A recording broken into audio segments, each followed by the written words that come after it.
wonderful. Okay, so hopefully you are with us, people on YouTube too, and wonderful to be here tonight, where we're going to be working with the Solons, this Sun collective from the future, and it has to do with the dimensional ladder. So they're in the 8th dimension, which is solar consciousness, and you can ask them all about it if you want to. And I think that will be fun. And then I of course want to say you can sign up on Patreon, and I want to thank all my patrons. And I didn't bring the list, but I will enumerate the names from time to time, and also a special thank you, a triple thank you to Kevin for being a patron and for your recent donation and for moderating here tonight. So thank you so much, brother. And it's going to be fun, I assume. So I will just check out and check in with the Solons, and you have fun with them. And thank you for being here and for all your beautiful questions. Much love, guys.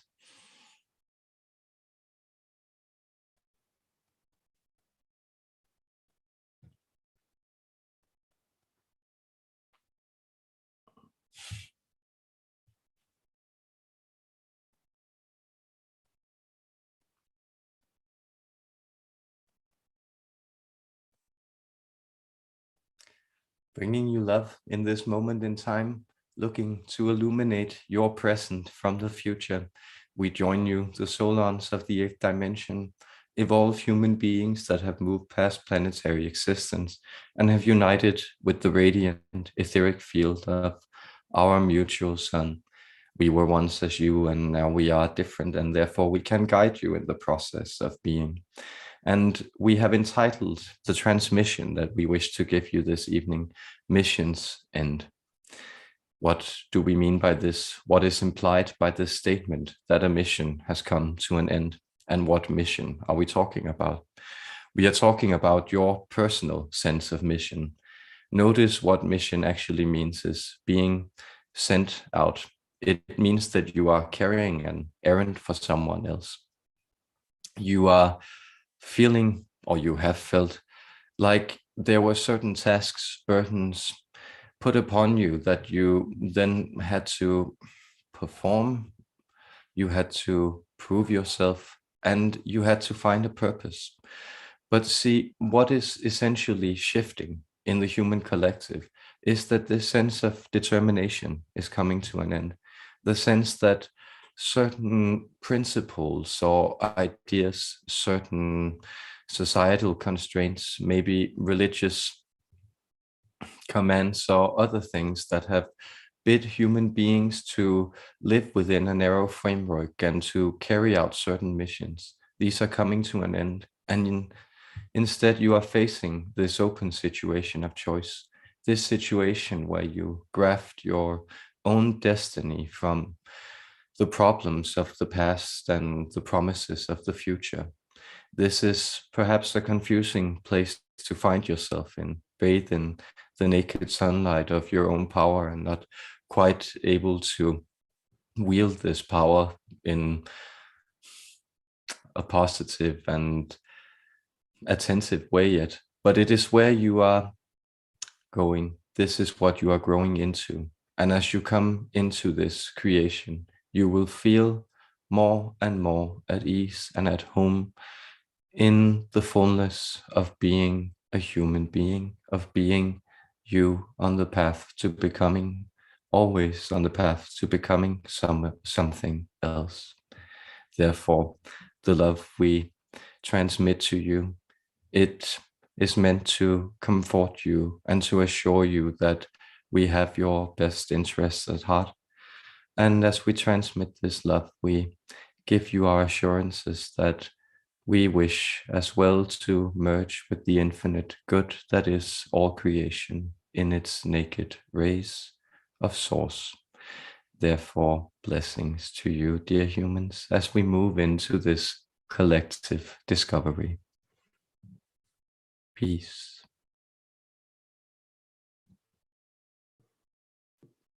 Excellent. Thank you for that opening. Thank you for being with us this day, dear Kevin. So the first pre-submitted question is about cetaceans.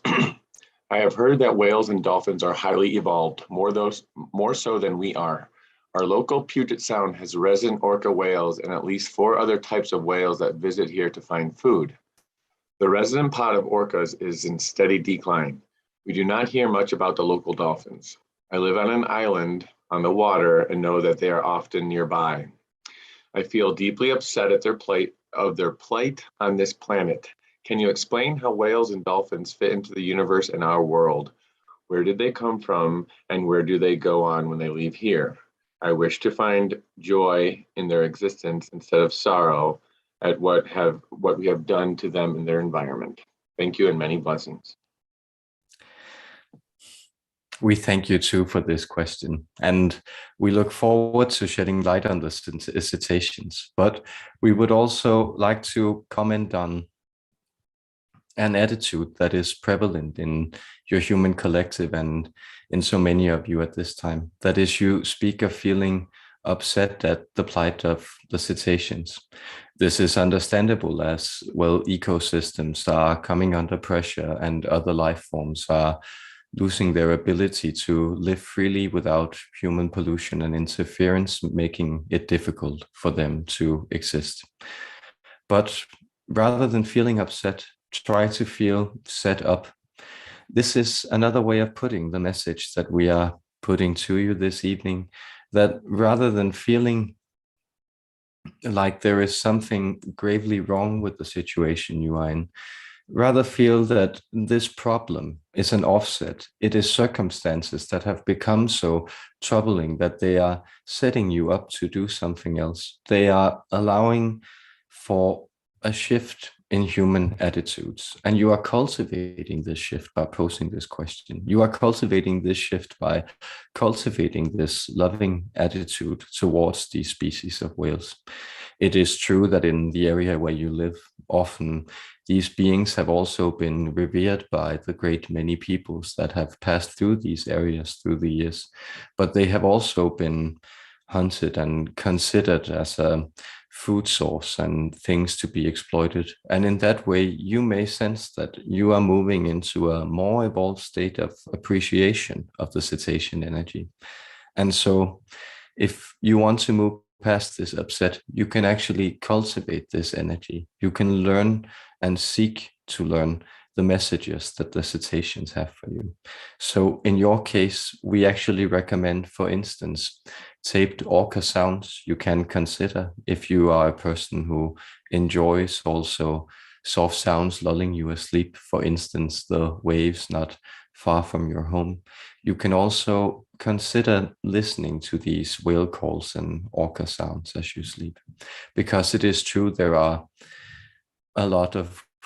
is a lot of wisdom hidden in these species. These species have evolved in a very different direction than human beings.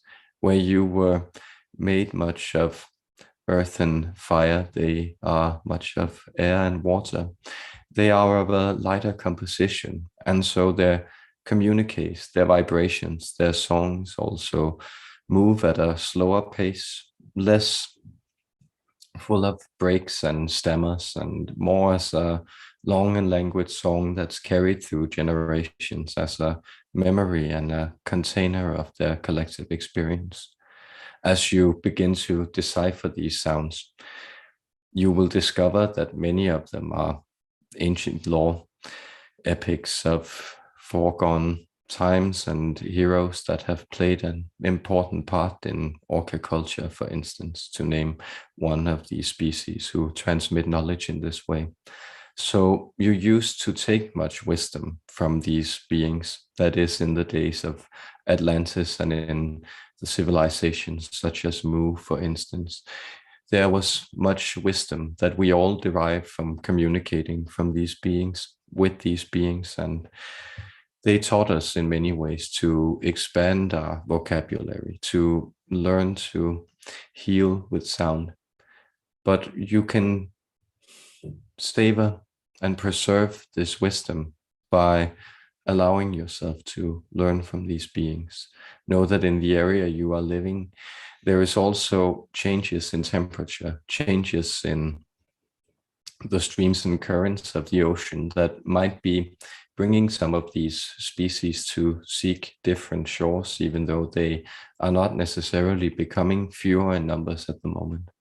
They are, of course, well, under threat as, for instance, the pH level of the oceans changes, but you may sense that they will adapt to things and they will be around to teach you lessons, and they will perhaps, for some of them, be around longer on this planet than human beings, preserving and conserving the wisdom of the waves, the call of the oceans as you move to the stars. We hope this satisfied your curiosity. We bring you benedictions from the waves. Go to the beach, look out, and look for these humps, fins, humpbacks that present themselves, and savor this precious revelation that the whale chooses to give you. Blessings to you, dear one. Our love. Thank you for that beautiful answer.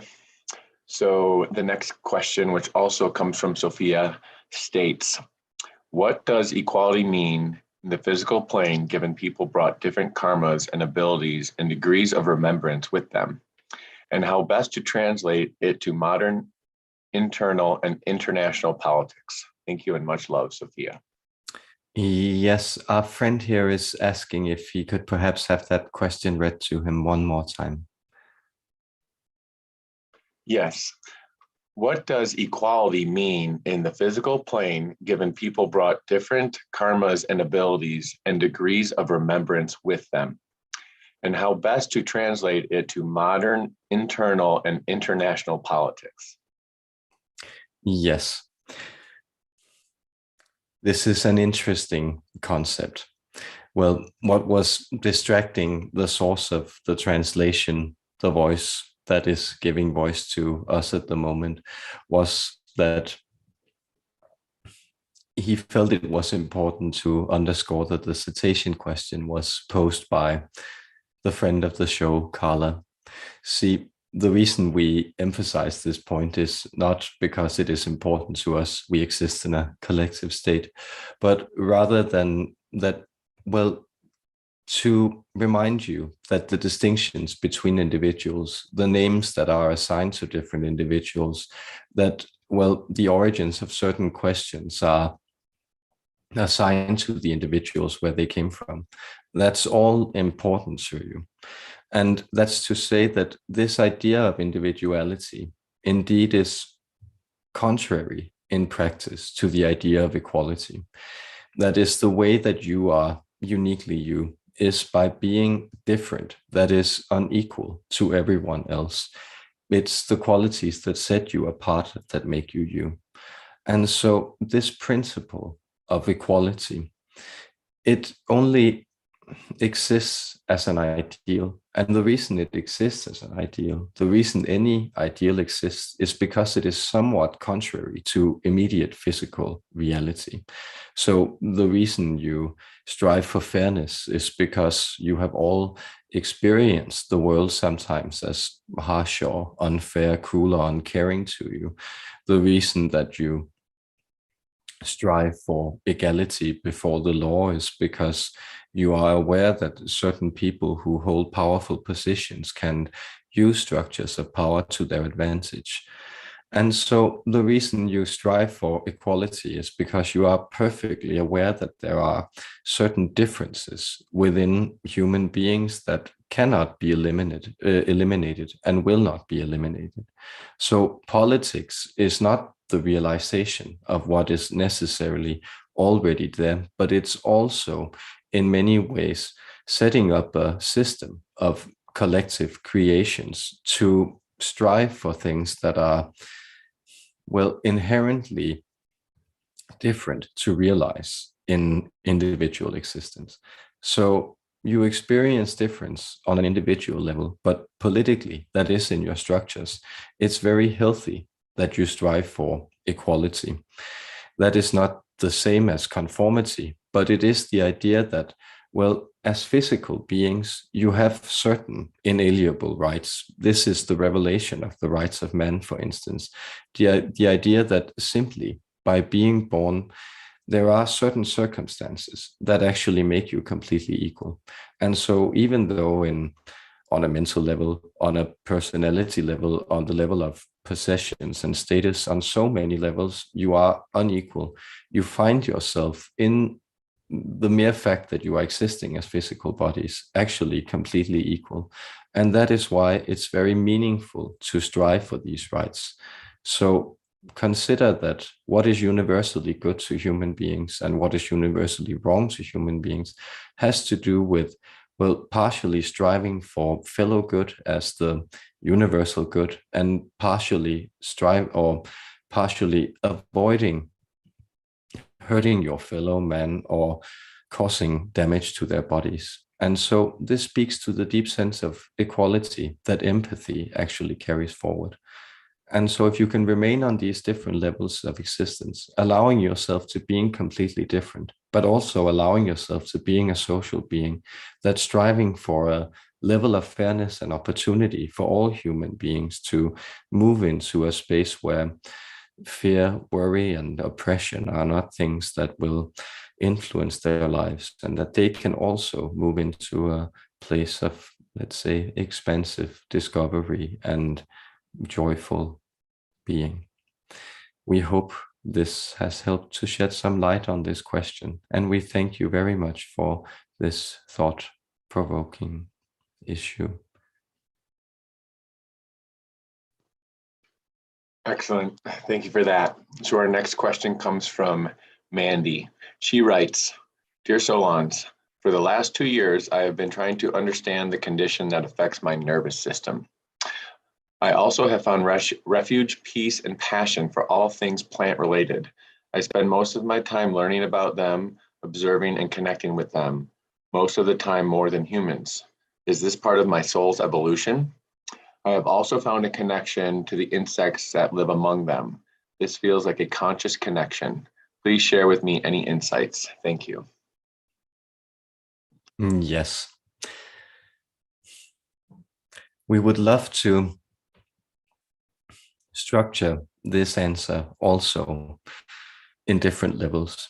That is to say, to answer your question on whether or not this is a part of your soul's evolution, we can answer in the affirmative, saying, yes, this is indeed a part of your soul's evolution. It is a part of your soul's calling, and it is something that you are discovering with a spontaneous curiosity. Indeed, this is very much the hallmark of when you are connecting to what you could term your soul's purpose, or the expression of your inner core. This is this unprovoked curiosity, something that wasn't necessarily present in your childhood environment or cultivated in the other human beings that brought you up, those you often call your family, but is something that has nonetheless really presented itself almost as a surprise at first in your life, and then has, well, let's say, engorged you more and more until you find yourself an expert on something that you just began looking into because you felt it was curious. It was something that piqued your interest. And so answering this question and giving you this advice and this general advice to people, we can say that anything is indeed a part of your soul's evolution. So when you are scratching the back of your head, or you are standing in line or hanging around waiting at the bus stop, or whatever you may be doing, you are actually experiencing your soul's evolution. That is, your life is indeed your soul's evolution. And that is a constant perennial message coming through us and other entities, that you can never waste your time because you are always in progress, evolving. You can, however, align more and more with yourself. This brings forward a higher degree of joy, excitement, and connectivity within the universe, which is of a positive, which is of a divine nature. This is what you have been experiencing. But notice this divine nature, what it often does is that it will begin to provoke and prod you, even perhaps destroying parts of you that no longer serve it. And so this disruption of your nervous system, well, much as a sun shining within you that seems to have no and all senses, that is, anytime you focus on a place where energy seems highly concentrated or stuck, you may sense that there is almost like a solar radiance, an intensity that grows too strong for you, that threatens to overwhelm you. But this has also been what has prodded you to then seek out relief, expansion, and, let's say, grounding in the plant world, for instance. And then you are also realizing these higher mind connections. And what happens when you realize higher mind connections is often that you begin to align with insects, because insects are very much operated by higher mind patterns. That is especially visible in the collective insects, the ants often being chief among them, but you may also experience it as within the grasshopper itself, for instance, that the grasshopper actually seems like a, let's say, a physical reiteration of a program that's almost identical. So there is a conscious program called Grasshopper that's running all these grasshoppers. And then there's a subscript for any subspecies of grasshopper. And you are connecting to this type of higher mind. You may look into these higher intelligences of insect origins. You can look into the mantis, for instance, and see if you can discern some of the agendas by understanding also that these beings, they operate from a place where they might, well, set your nervous system aflame, really give you a lot of energy boost to bring you into the connection to these soul connections and to the expansion and the exploration of your purpose through plants. Therefore, love to you and blessings to you in this guided process. You are moving at a pace and in a direction that is in timing with your higher self. Our love.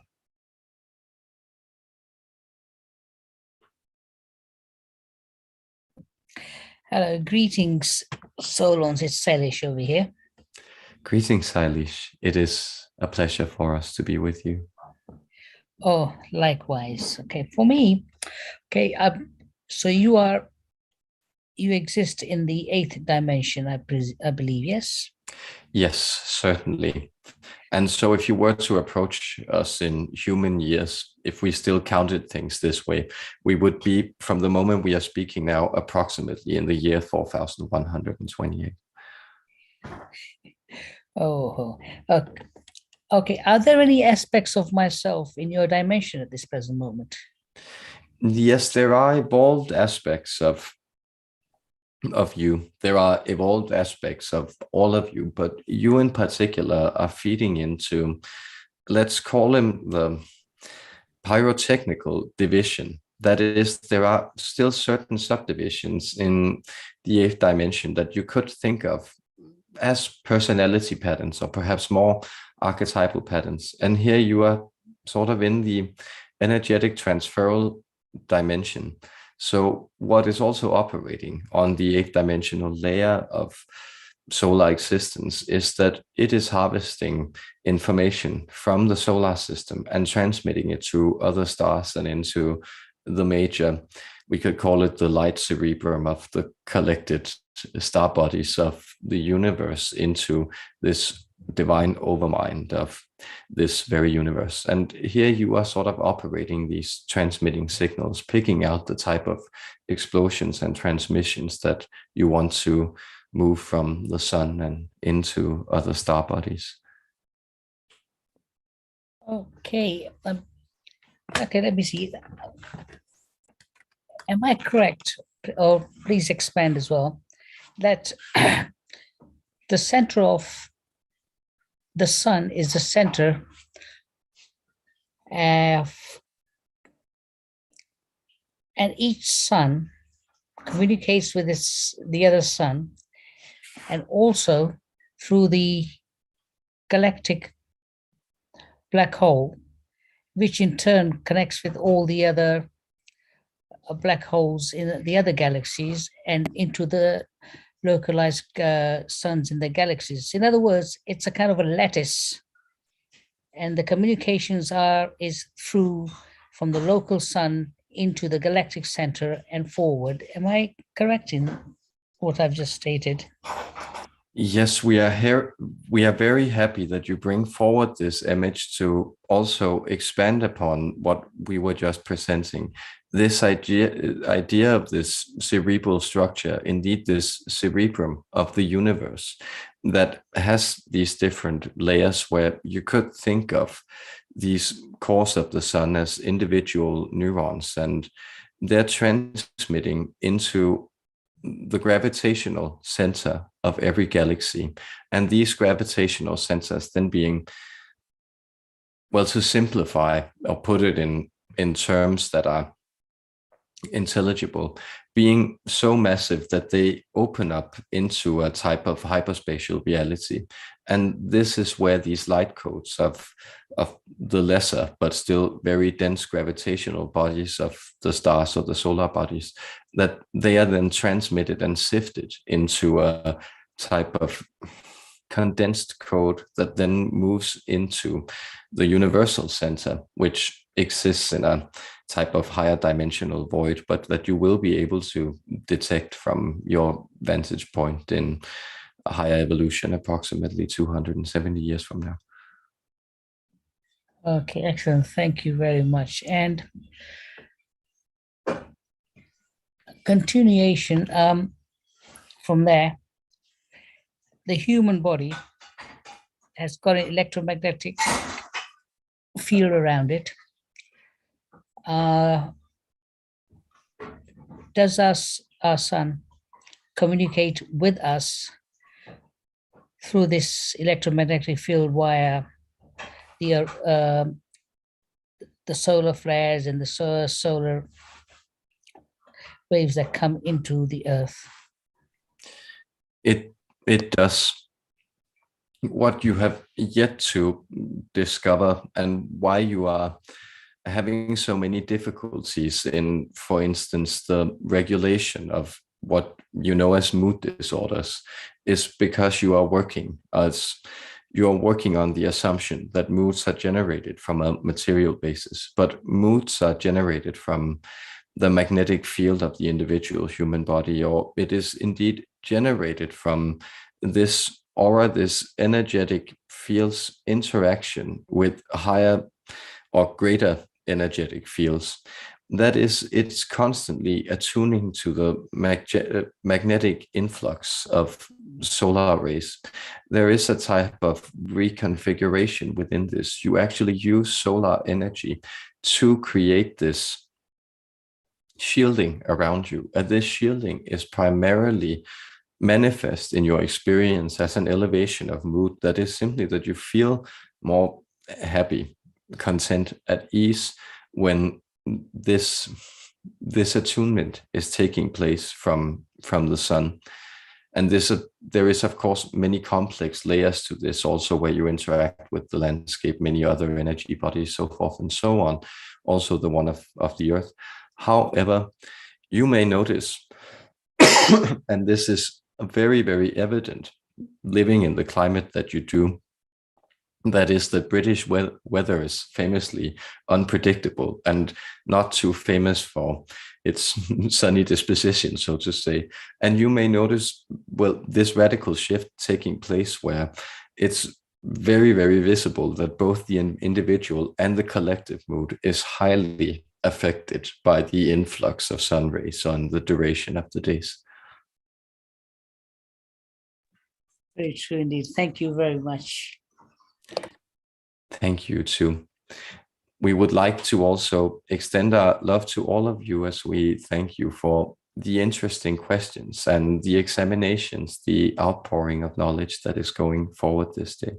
We are very much aligned with the unity of wisdom and knowledge applied in a way where you will discover many rich sides of yourself and grow into beings that can also maintain your own sunny qualities, that is completely steadying your energy fields with the solar center of the heart. This is another deeper mystery that will be uncovered for human beings, but we are happy to let you know that you yourselves are also capable of generating the energy of 1,000 stars.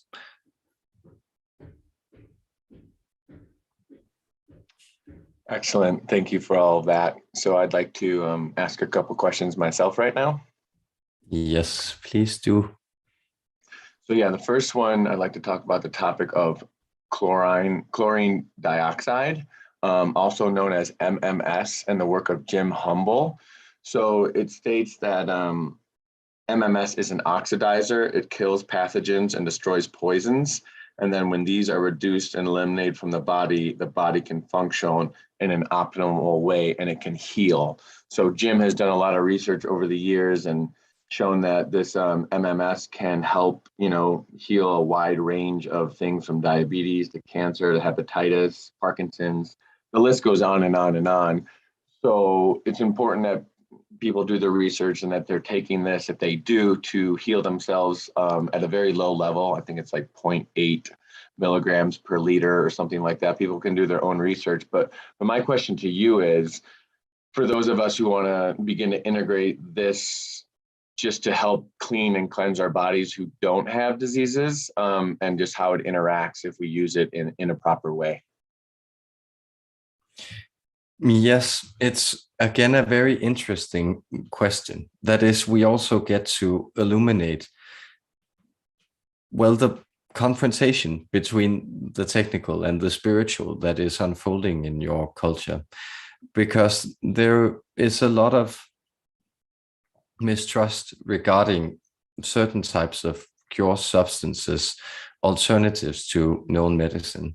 Well, this is of course also well-founded. That is, if you move outside the framework of, we can say, established social convention, you always do so at a risk of going crazy or doing something out of your own sense of ignorance, or simply being in the unknown, that you wind up doing something that isn't wise or is harmful to you.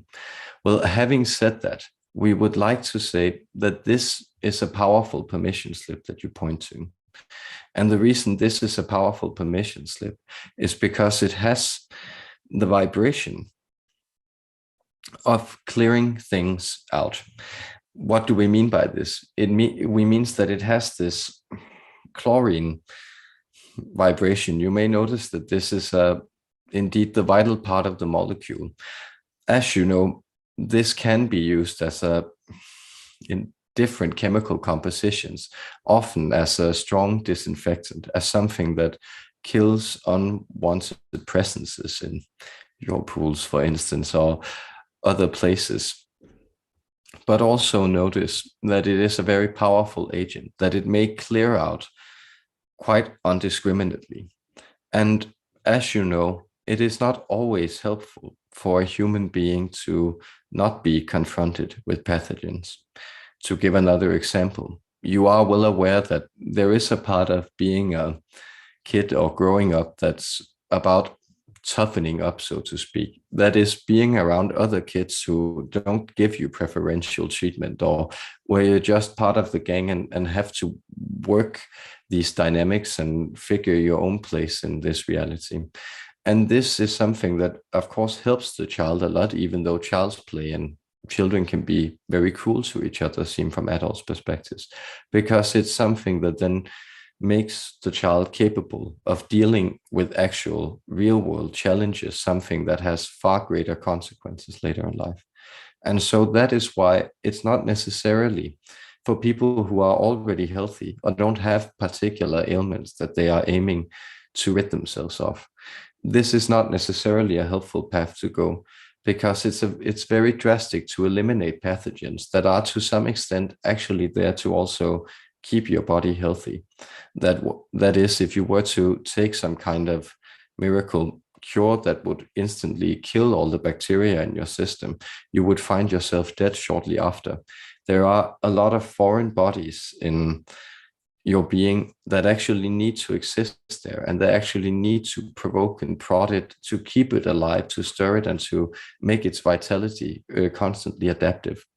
And therefore, if you move into experimenting with this powerful permission slip, with clearing your energy this way, make sure that you have a certain purpose, you have a certain ailment, you have something that you want to clear out. Otherwise, save it for a time when you do, and go exploring in other directions. That is the most helpful advice we can give you on this. Thank you. That was very helpful. So along the same lines of clearing out and cleansing out, I think in a more holistic way that you guys actually recommended to me in a private session recently was colonics. And, you know, that was never something that like I was thinking of doing just because of what it is, you know. But yeah, I came across the hydrocolonics. If you could go into just more detail than what we can find on the internet of Western medicine of how colonics work, if you could give us your perspective and how all people could benefit from it, and what the, as you read into my energy, like how many times per year that it would make sense. Thank you. Yes. We thank you also for posting this question, because notice here what you are working with is not indeed, that is the, well, our friend here is asking us to slow down in the message that we are delivering to his mind. That is what the discernible difference between using medicines and using things as colonics is that colonics are a type of upkeep. They are more akin to supplements. That is, it's something you do to restore your body, much as you would have a massage or eat something healthy, or, well, scrape your tongue, or perhaps even cleanse your skull. It's these types of, let's say, hidden passages in the body that are often influenced by unconsciousness. When we say unconsciousness, we mean patterns within the body that are not necessarily recognized, but that still cause some blockage, discomfort, or trouble in the system. And this is something that is quite easily alleviated by water. So you can actually use this for a lot of other ducts and orifices, so to speak. If you become comfortable with cleansing your nostrils with water, that's also very helpful, because there are certain, say, residues that build up here. If you become comfortable with rinsing your ears with water from time to time, you will realize how pleasant it is to rid yourself of this wax. And so you do clean your teeth on a regular basis. You do enjoy to gargle. Yet there is perhaps one orifice that sometimes remain a little neglected to the upkeep of the human body. That is, it is, of course, the duct where you get rid of stuff that you really want to get rid of, that you have no use for whatsoever anymore. And notice again, of course, that these residues that build up here, they are, of course, also of a quality that has no use whatsoever anymore.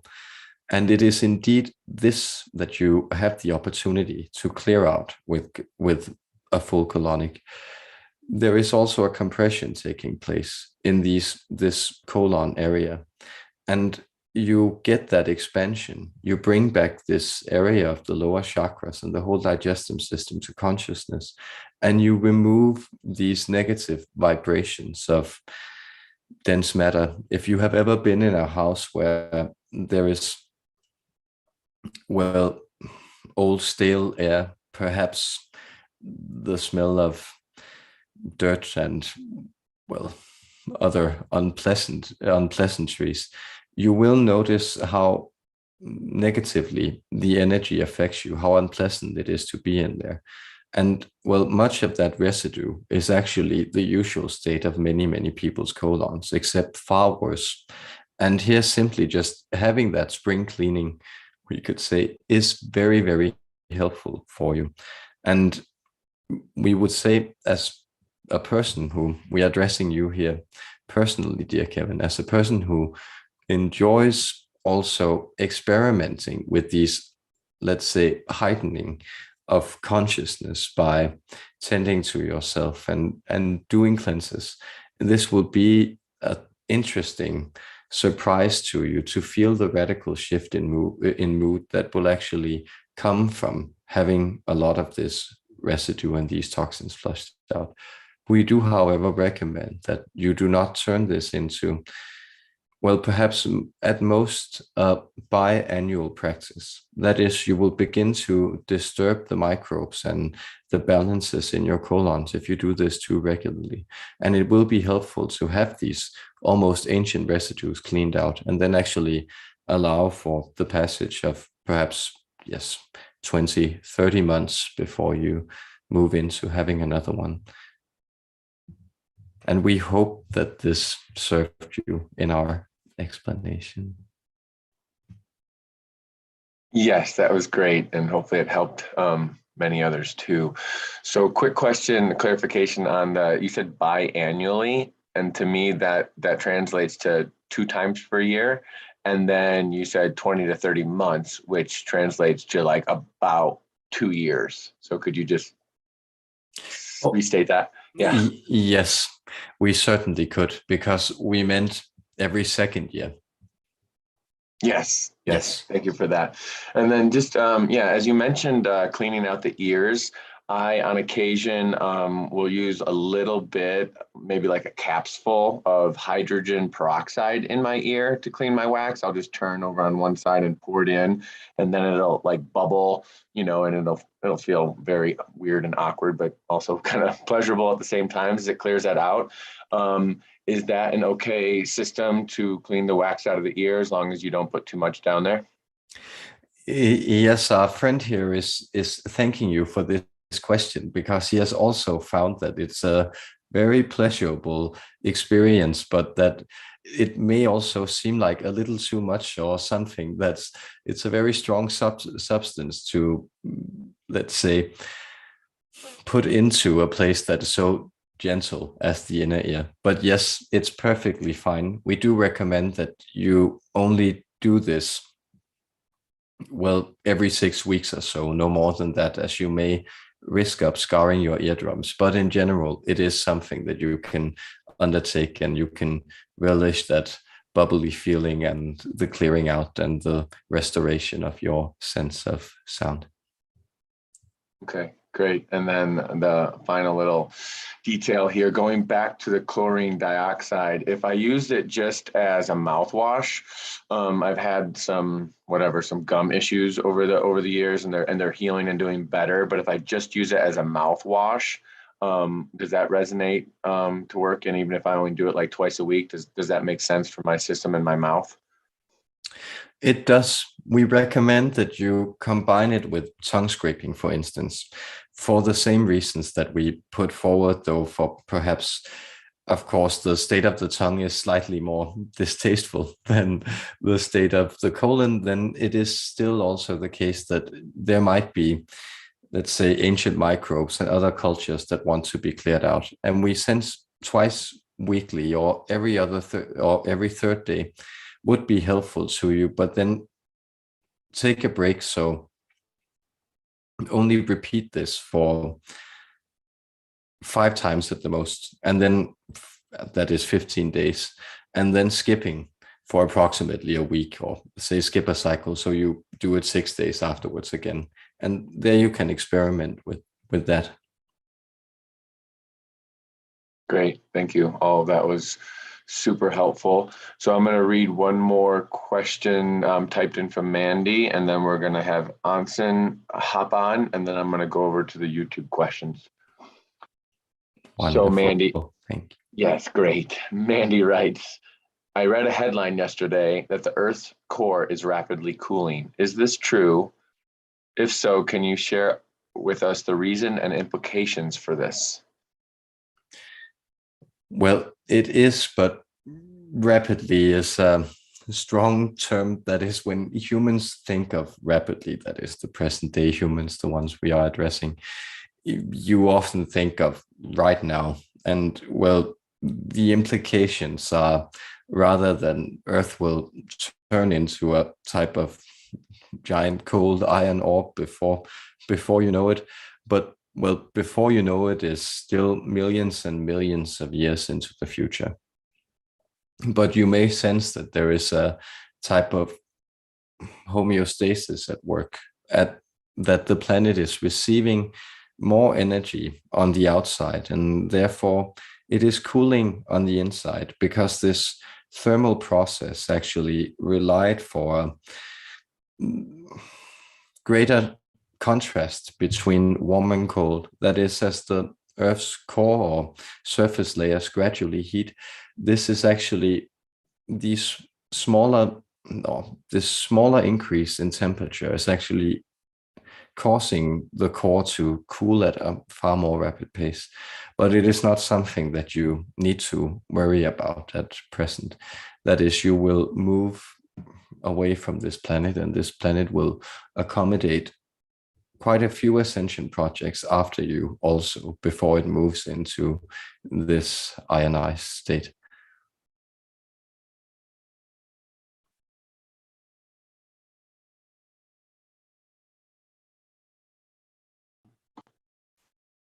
Austin, are you ready to hop on there, bud?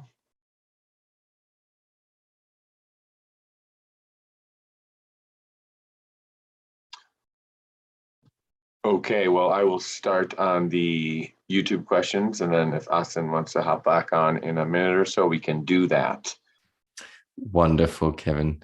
Thank you for your adaptability in this also. It is a wonderful human quality that serves everyone well.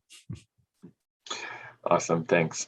So Jokin369 asks, hello, Solons. Can you describe the next apartment that I will buy?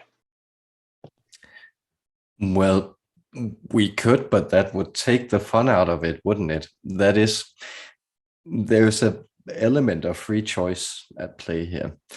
Notice this is very much how free will operates. That is, the minor decisions you make for yourself, and the great decisions are in many ways made by your higher self or determined in your soul contract. And so we would rather encourage you to sit down and play around with the idea of your home. What kind of apartment would you like to buy for yourself? How does it look like? Are there any special features that you would enjoy? Is there a kind of color to the walls? Is there perhaps a terrace or a small balcony that you can move outside and into? Well, play around with this idea. How is the kitchen located? Is there a bathtub in your bath, or do you prefer just having a shower? See, these are all elements that are not necessarily that determining in the greater outcome of your destiny. And therefore, you could have several different homes with, we can say, the path of your soul moving identically. And therefore, we will let this creation of your new home, the place that you would like to flow into, be a joyful expansion, be something that you manifest, play around with, fantasize about, really enjoy and get into, because this will create a very lovely home for you. And then we see plants, keep plants around you. Much love to you in this moving into your new home and finding a space for you to grow in. Our love. Excellent, thank you. Seraphin Susan writes, any messages regarding my soul's path in 2022 and the next few years? I'm starting a spiritual business. I'm supposed to have a new soulmate relationship show up in the next month. Thanks. Yes. Well, supposed to have is quite interesting, because message that we are delivering this day is in many ways that, well, this mission, this direction of your soul path, it's by merging into more and more of your conscious self that is more of, let's say, more of the soul contract is becoming determined by who you want to be down here, and less is determined by these preset meetings. But then we will also remind you that soulmate meetings rarely mean bliss, they mean expansion. And this is very much the confusion that human beings undertake. Well, Plato saw this in his myth about the unified human beings who got separated and then confusingly run around looking for their other halves. That is the unity that you seek, is a unity within yourself. And soulmate relationships don't deliver the unity to you. They deliver the lessons that bring you to the unity. And so these are typically, as we are sure all of you can attest to, bittersweet.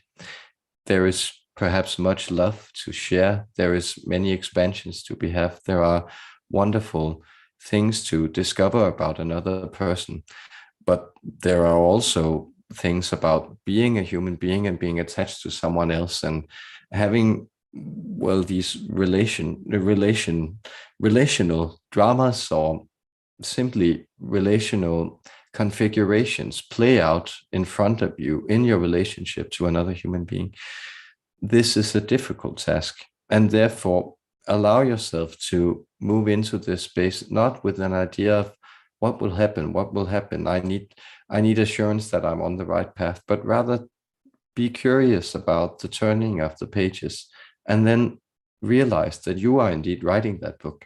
So if you are ready to attract this stirring experience, this encounter into your life, it will manifest. And if you are ready to learn from your business and this expansion, it will teach you exactly the things that you need to know. And there will be both rewards and challenges in this, and enjoy them both as you create your own destiny and experience what is destined for you, always walking the balance on the fool's edge of magic discovery. Therefore, blessings to you, dear human being, our love. Fabulous. Thank you for that. So Yana D asks, how do I allow more sun energy into my cells? Thank you. Yes, this is a beautiful question. The sun energy is growing in you as a collective. That is, the sun is simply transmitting frequencies, and you are picking up frequencies of a higher intensity than you have in a long time as humanity in your present state. This is not something that you would remember or that your history has any recollection of. And so what you do is partially that you allow for this gradual increase to simply play out. That is, you will notice that you can perhaps handle a little more intensity of light with your eyes when spring arises. You can perhaps feel that you can be in the sun without feeling too overwhelmed or stirred by this violent influx of hot life force emitted from your star. But to answer your question personally, dear Jana, what you want to do is actually to become like a surface of water. See, this surface of water, it both reflects and absorbs sunlight at the same time. And so what you do is that you realize when you are receiving energy, and you are always receiving energy, but when you are receiving sunlight energy, then you can begin to sort in it with your conscious mind. Say, these are the subset of configurations, of vibrations, of light that I want to let into my being. And then envision the beautiful network of microscopic cells that connect and make up your entire being flowy, being alive, being like animated pearl, shimmering and flowing, and containing more and more light within this network, this beautiful, dense, minute lattice work of life that makes up your physical body. This is our advice, and we thank you for posing that questions, blessing you in connecting to our light and the light of the sun. Our love. Thank you. I'm sure we all love the sun and your energy as we bask in it. So AJ asks, hi, I've been getting into manifesting and would like to know what are things I can do to help the process and what I can look out for that could possibly hinder it.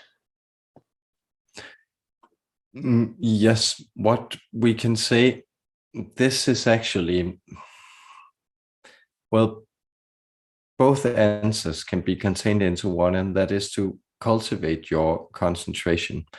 And so what you do by cultivating your concentration is you partially become a better manifester. That is, the more you focus on what it is that you want to attract into your life, the easier it will flow to you and the fewer impediments you will experience.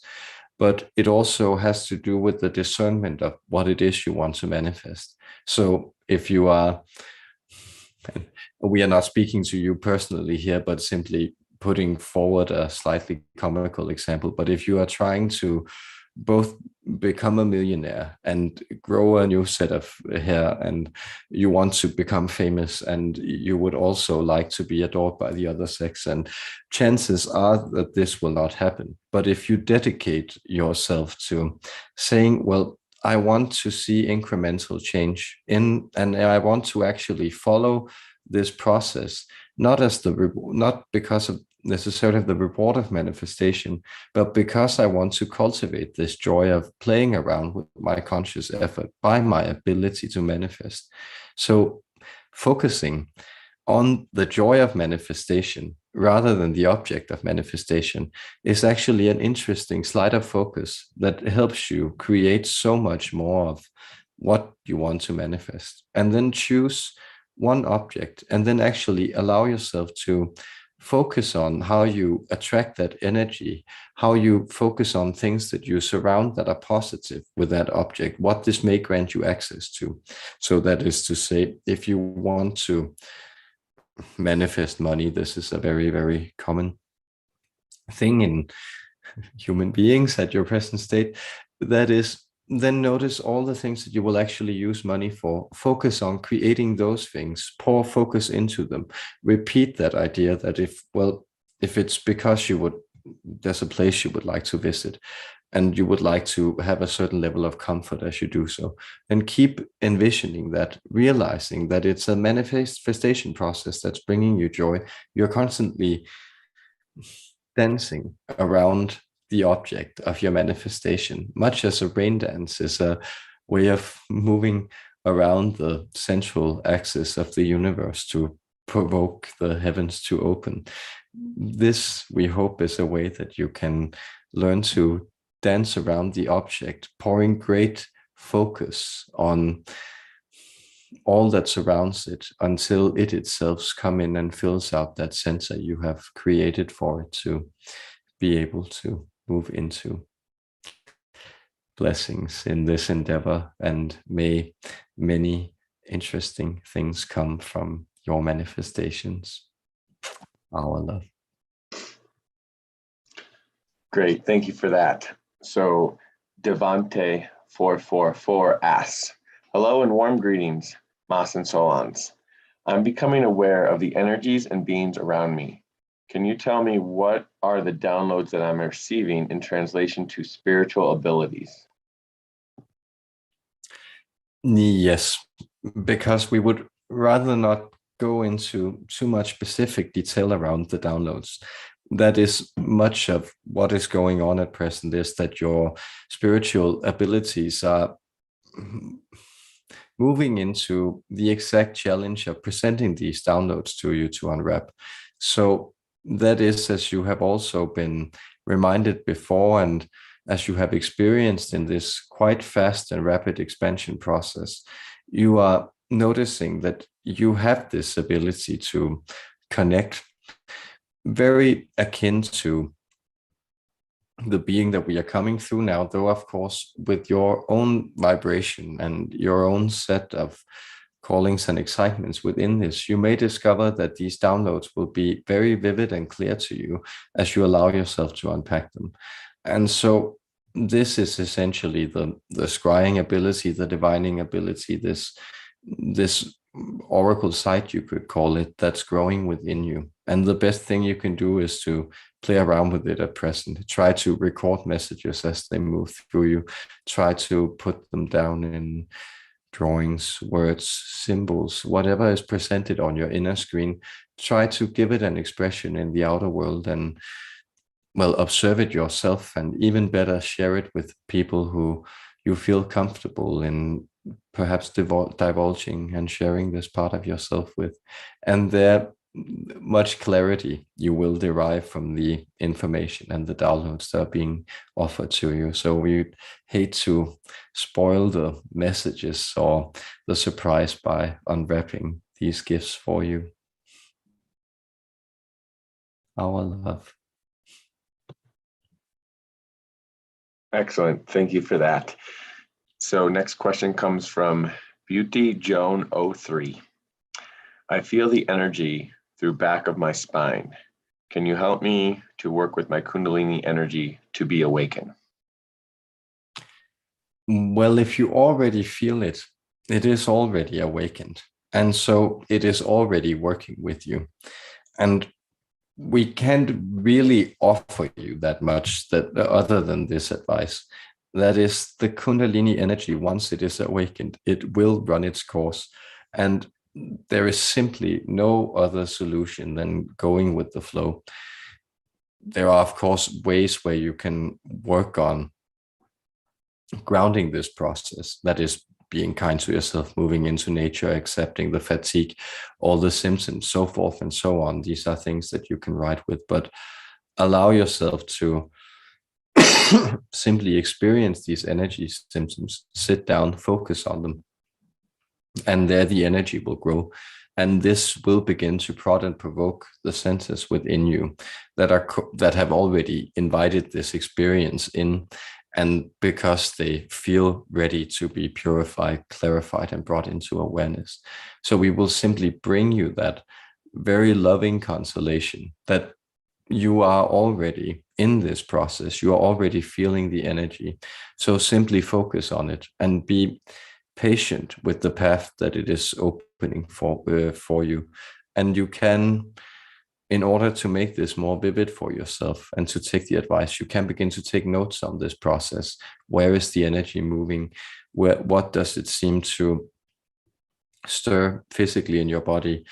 What emotions is it accompanied by? Are there certain recollections or memories connected to this? Are there certain sensations or vibrations that you may connect to, for instance, receiving these messages or these energetic transmissions?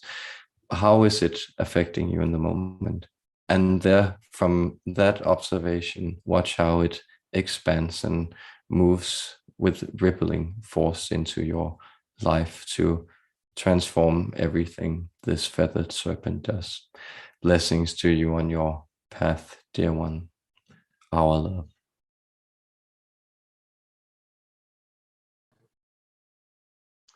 Thank you. The next question comes from Zinzu Lan. How to better choose certain thoughts, use them as guide, or even start and mainly use pure vibration mostly and emotions. How to direct them, choose them, and maintain them, and learn from them. Yes. Can we get you to repeat the first part of that question again, dear Karen? Yes. It starts as how to better choose certain thoughts, use them as guide, or even start and mainly use pure vibrations. Yes. Thank you so much. Well, notice that there isn't really a discernible difference. The reason that you consider thoughts of a verbal quality is because you have in many ways superimposed language to be the primary object of your attention. And so how you, for instance, move into more of a, let's say, vibrational thought state is you can focus on color, you can focus on patterns, you can focus on geometric objects for those of you who are more inclined towards either sensation or audio apprehension, or you may sense that you want to approach this through focusing on certain tones, melodies, harmonies. These are all ways that you can preoccupy your thought. And you can notice that sometimes, well, your distracted mind does you the service of, well, picking up some time of inane tune simply to try and clear out your thought process by putting that song on your mind. And that's a helpful way of thinking about it, because thought is indeed just a vibrational pattern. That is, thought is a sensation. It's what frequencies you are at that moment picking up from the universe and how you are translating them into conscious apprehension. This is how thought actually exists, is perceived, it's these signals that you pick up on. And so if you begin to attune your instrument, your mind, that is, and thereby also your brain that, well, picks up these frequencies of mind and does the interpreting. Well, if you begin to reconfigure this by colors, vibes, melodies, these things, you will notice that your thought patterns will partially begin to seem less rapid, and they will partially seem to have a different type of allure, presence, meaningful connectivity to them.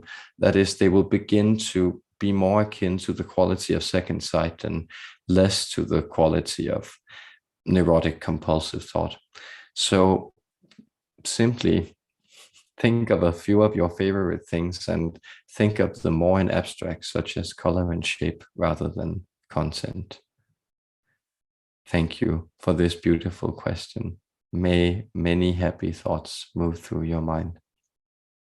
Our love. Beautiful. Thank you for that. The next question comes from Jennifer Tyler. I am looking for guidance in finding my purpose. I have many passions that bring me joy. Do you have any advice? Yes, keep on keeping on. We'd love to say more, but it's so lovely to hear that this is where you find yourself. So if this is where you find yourself and you have things that, well, make you passionate and excited, then you are already in a place where you are connecting to what your soul wants to be doing. And well, these things, they may shift and change, but if you are already connected to that as your compass, as your navigating principle in this life, you will never be led completely astray. So that is lovely for us to be able to affirm and to transmit our love to you in this loving exploration and being. Enjoy this creative creation of your being. Our blessings, our love. Thank you. The next question comes from iMark1. I have developed a healing protocol with a Therapy machine to cure my COPD. Smoking cessation will be necessary. Do you see a successful conclusion?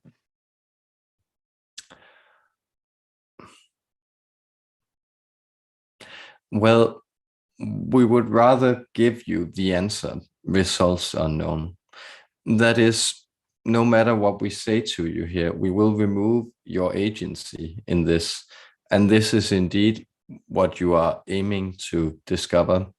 So many smokers also describe this cessation as one of the hardest things they have ever done. And well, the gratification lies exactly in this type of achievement of overcoming a type of compulsion within.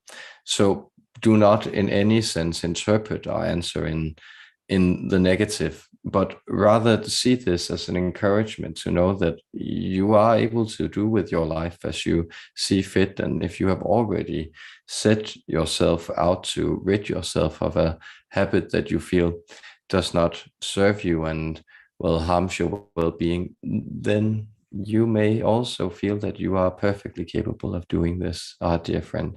And notice that the machine that you have created is a part of this great agency that you are striving for and that you will fulfill more of in this project. Our blessings, our love. Excellent, thank you. Next question comes from Jim. Any messages from my guides? Question mark. Thanks. Yes. Well,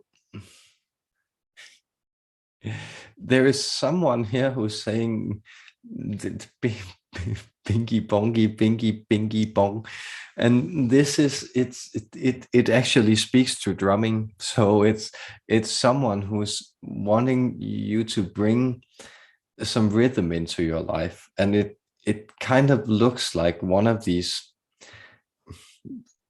floating sheets, cartoonish depictions of classic cartoon ghosts that's drumming around you.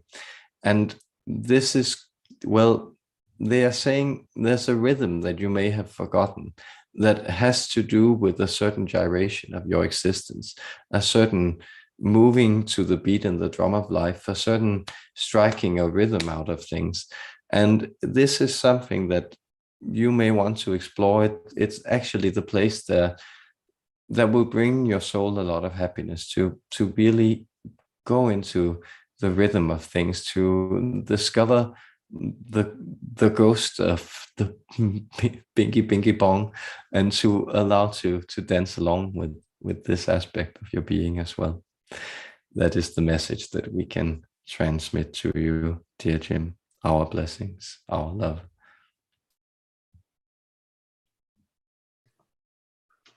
Great, thank you. Next question comes from Crystal B. Dond. Do any of my guides have messages or advices they'd like to share with me in regards to opening my third eye? Thank you. Much love. Well, they would like to let you know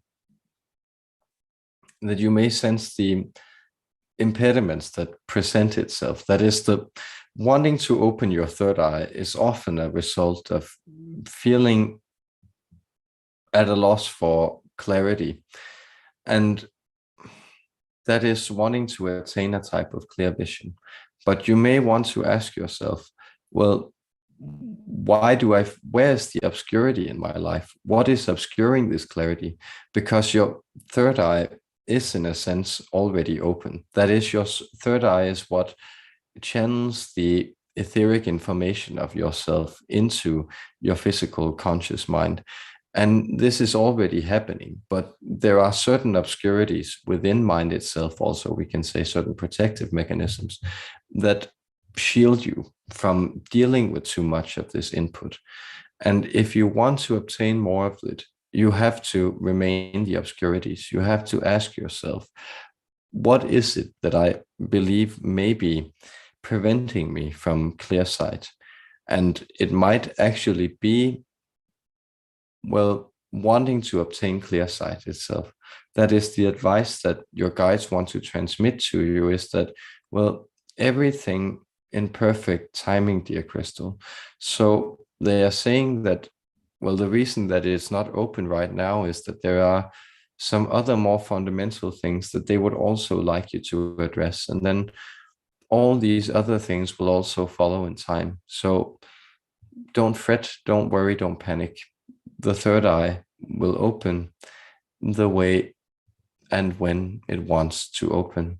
You can chart down your dreams and see how much more of this content becomes attainable, accessible, and something that you are able to contain within your conscious mind. And this will begin the process also expanding on your awareness of what it is your higher self is beaming into you at present.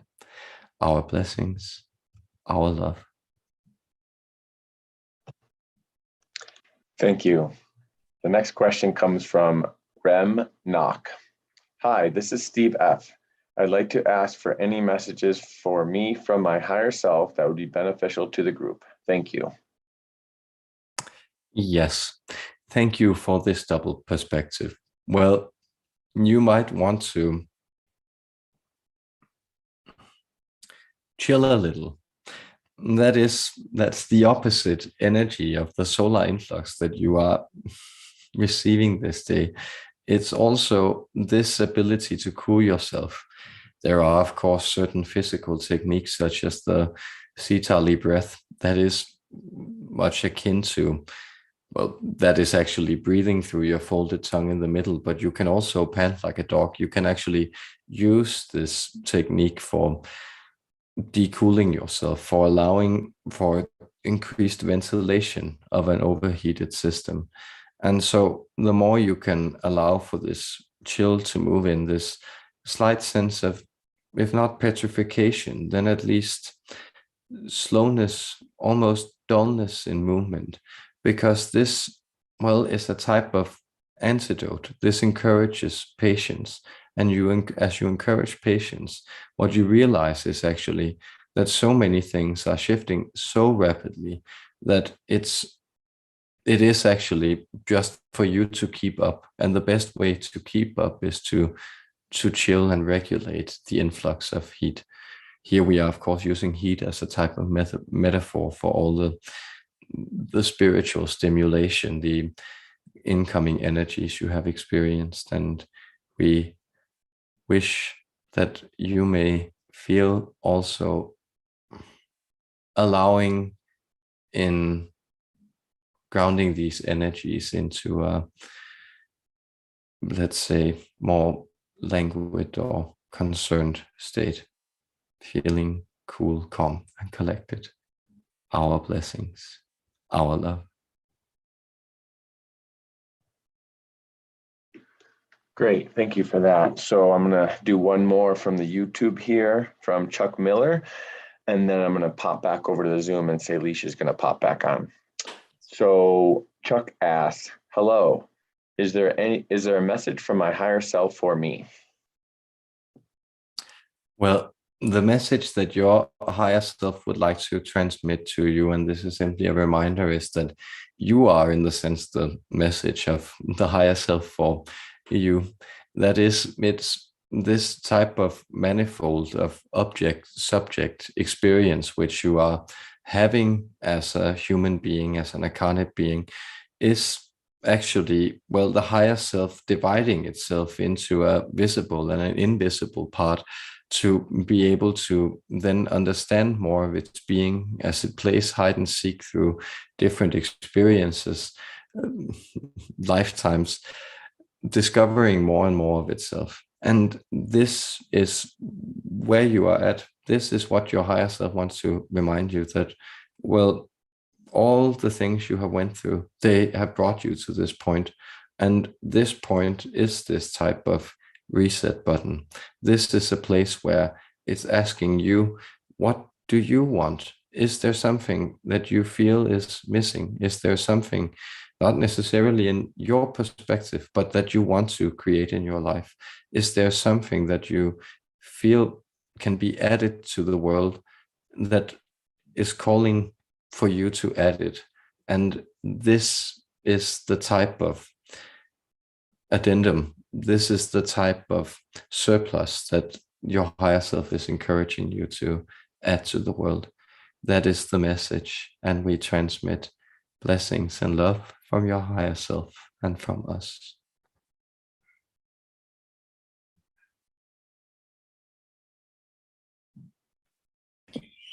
Greetings, Solons. It's Salish again. Greetings, Salish.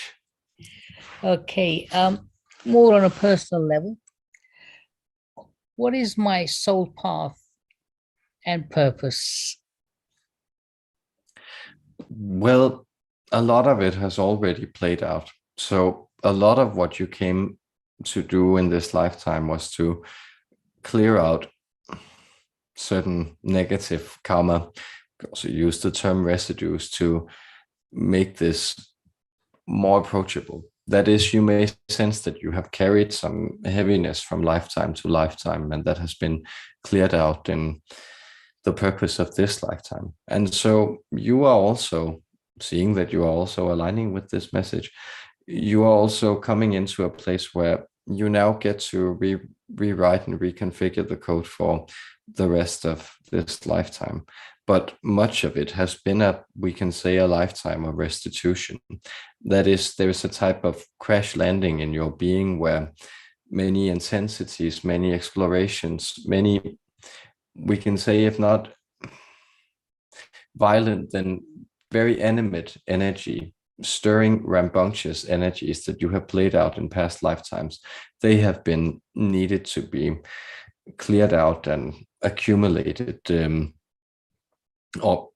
accumulated into some negative experience. And these negative experiences, having them played out in this lifetime, you now actually get to be in a place where you can also somewhat relish and enjoy while, well, let's say, picking out what legacy you would like to leave. That is, enjoying that you can rewrite yourself from a conscious perspective where these residues are not harrowing your experience and what the manifestations in it.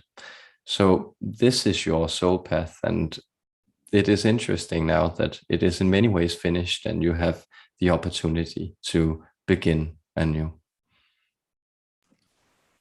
Okay, because over the last month, I've been feeling completely at peace and at ease, even though I've been totally unemployed, no revenues coming in, bills piling up, but it feels as if it hasn't bothered me a single bit. So there is something new that's happening. I know it's there, it's happening, but well, I can't put a finger on it, and I'll be perfectly honest with you, I'm not that bothered either.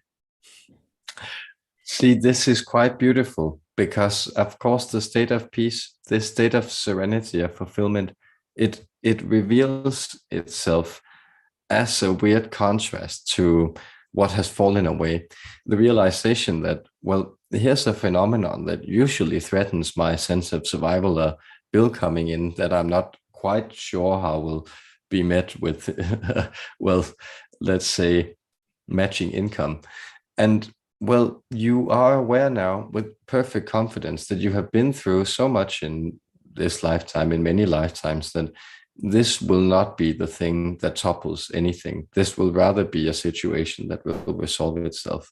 And that there is this, let's say, both stillness, but also momentum in your life where, well, when this bill really needs to be paid, it will be matched with income. Then this will also be something that you attend to. So there is a time for everything. And you find yourself aligned with those times and therefore having some good times.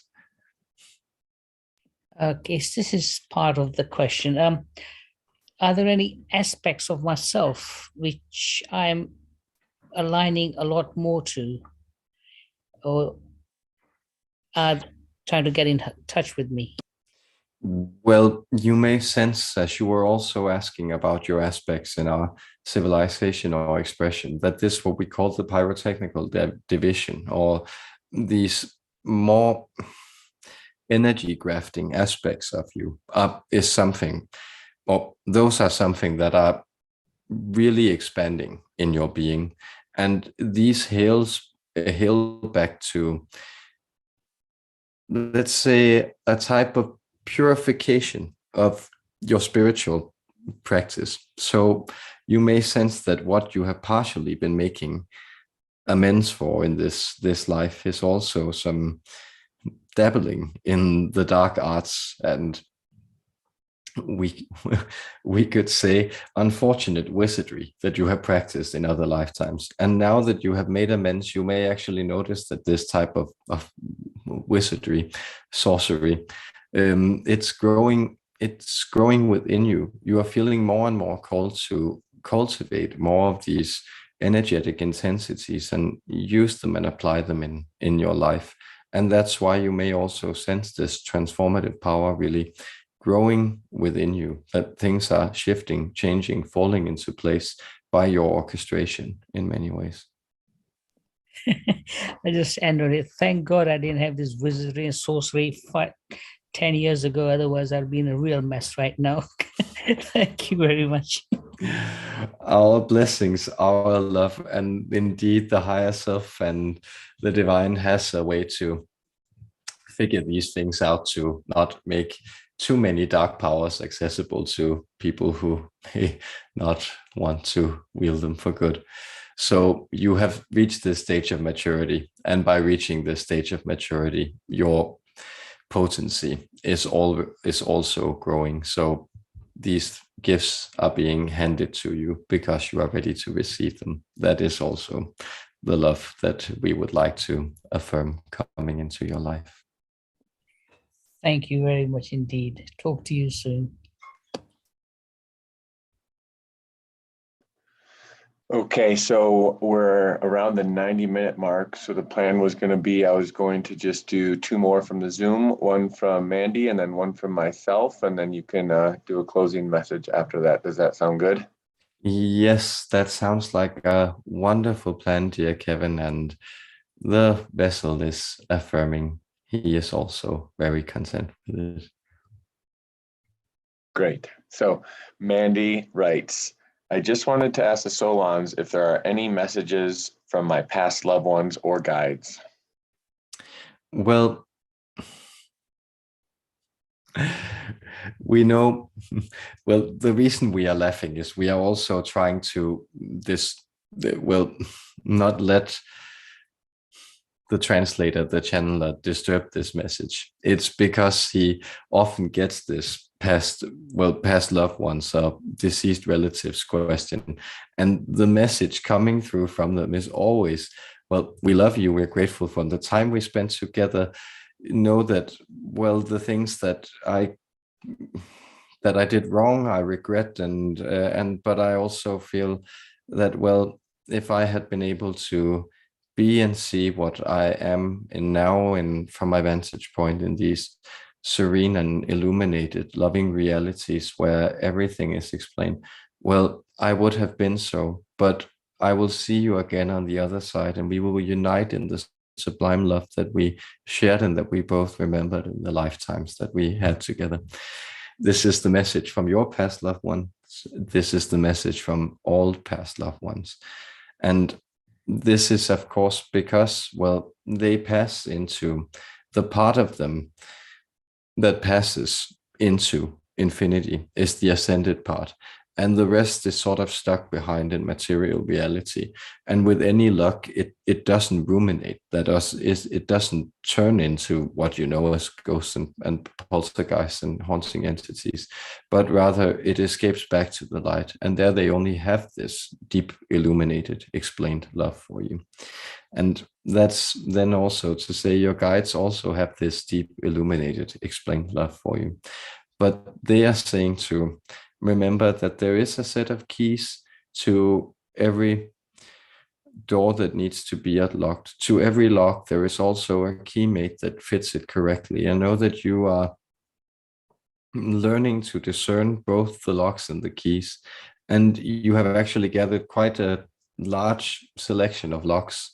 So have confidence that when you run up against these blocks or challenges, it's simply to rummage around in your collection, your key collection, and then find the instruments you already have at your disposal to apply yourself and open yourself into this next discovery, moving past the next gate. So blessings to love and love to you from all of your forefathers and all of your guides and from us.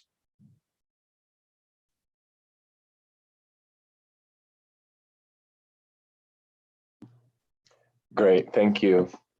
So my question deals with, I think I might have, can you hear me? Can you speak, Solons Mas?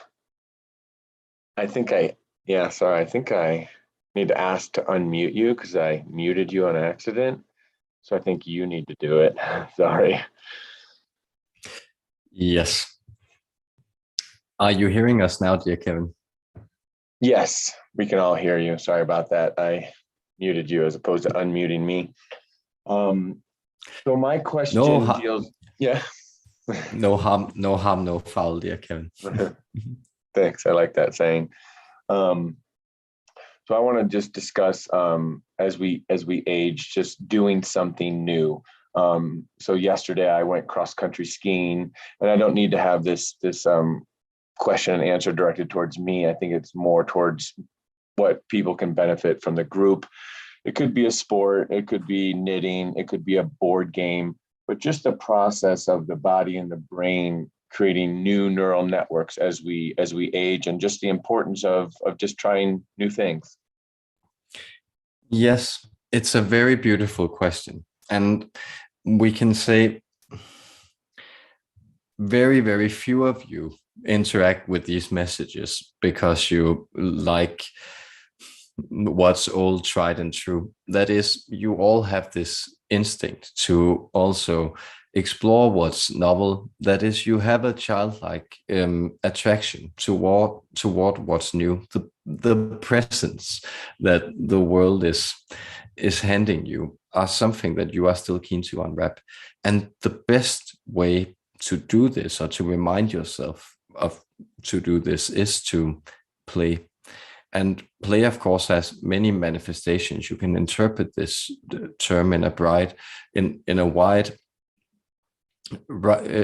range of applications. And exactly for that reason, it's very useful, because you are reaffirming for yourself that you actually enjoy being here, that there is an immediate discovery of something you can do in this life that you haven't done before, that still brings you pleasure, excitement, challenge, laughter, all these wonderful qualities. And this is exactly the opposite of, well, atrophied life. And this is what happens to so many people. And that we can say those gathered here today are, in general, quite opposed to in their attitude towards life. That is, they do not wish to, let's say, grow calluses over their youthful explorative core and turn into this type of cynical being. Because, well, this more, let's say, cynical being, this being that has atrophied, that has grown into certain routines, patterns, ways of being, and that now reacts with hostility towards what is new and might bring them out of those patterns and introduce something new into them. Well, from that perspective, they are, of course, also having a experience that's valid just as any experience, but their higher self is to some degree suffering, because it's going, well, if I can't have novel experience, if I'm only repeating the energy configurations that I have already learned in this lifetime, there's also a limited time that I'm interested in existing in this state. And so, well, what your science sometimes marvel at, but that any good doctor would recommend you is, if you want to stay fit and healthy and live a long life, then keep active and doing things you enjoy in old age, and preferably also before that, because this is really the zest for life. This is drinking from the fountain of youth. It's drinking from the playful core of the novelty of life. And so we thank you for this beautiful question, Kevin. And we also bless you as you explore your path on skis. Great, thank you. So if you'd like to disclose this circle with a closing message, that'd be great. Thanks. Yes. We will transmit to you a secret code. This code is not to be unwrapped with the conscious mind alone, but it is something that, with a certain time release effect, will begin to reveal the hieroglyphs of your soul as they are inscribed upon the tablet of your hearts. ak, uk, ik, u, ak, ik, i, u.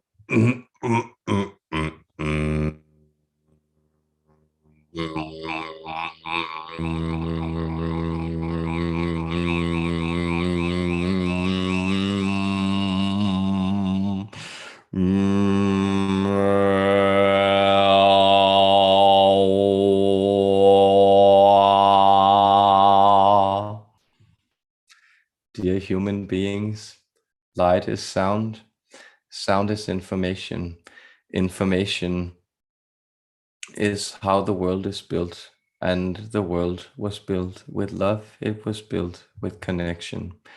This we have furthered today, this building an edifice of love within the frameworks of reality.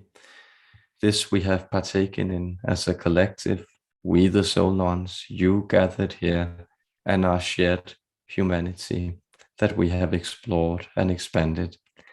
Our deep love to you this day, our gratitude for being here. The peace we transmit is eternal. In change and in restless seas, there are still the rays of the sun shining down and warming your heart, your breath, your skin, your soul, your life. Peace.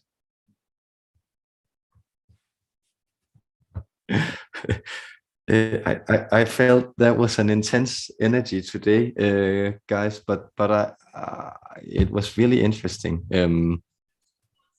I enjoy the Solans a lot, and I also enjoy your very beautiful questions. So I wanted to say that, and I think I'll go rest up. But thank you so much to all of you. And the next YouTube live stream will be Sunday the 30th, same time of day as usual, and it will be with the Pleiadian High Command. So some true alien channeling we are getting into the next time, and I hope to see all of you there, and thank you and much love to you guys, and a special thank you to Kevin for moderating so wonderfully. So much love to everyone out there. Thank you very much, Mads. It was absolutely fantastic session today. Thank you. Thank you. Good to hear.